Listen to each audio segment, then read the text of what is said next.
விருதுநகர் மாவட்டம் ஸ்ரீவில்லிபுத்தூர் அருகே விவசாய நிலத்திற்கு செல்லும் பாதையில் இருந்த ஆக்கிரமிப்பு சத்தியம் தொலைக்காட்சியின் செய்தி எதிரொலியால் இடித்து அகற்றப்பட்டது.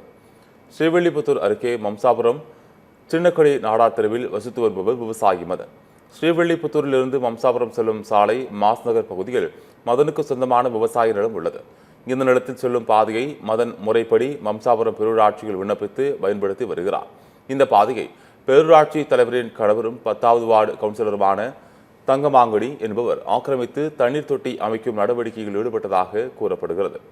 இது தொடர்பாக காவல் நிலையத்தில் புகார் அளித்தும் உரிய நடவடிக்கை எடுக்கப்படவில்லை என்று விவசாயி மதன் தெரிவித்திருந்தார். இந்நிலையில் கடந்த 16ஆம் தேதி இதுகுறித்து சத்தியம் தொலைக்காட்சியில் செய்தி வெளியிடப்பட்டது. தனிநபர் ஆக்கிரமிப்பில் இருக்கும் பாதையை மீட்டு தருமாறு சத்தியம் தொலைக்காட்சி வாயிலாக அதிகாரிகளிடம் விவசாயி கோரிக்கை விடுத்தார். இந்நிலையில் துறை சார்ந்த அதிகாரிகளின் உத்தரவின் பெயரில் ஆக்கிரமிப்பு கட்டப்பட்டிருந்த தண்ணீர் தொட்டியை காவல்துறையினர் இடித்து அகற்றினர். தனது நெடுநாள் பிரச்சினை குறித்து செய்தி வெளியிட்டு உடனடியாக நடவடிக்கை எடுக்க உதவிய சத்தியம் தொலைக்காட்சிக்கு விவசாயி மதன் நன்றி தெரிவித்துள்ளார்.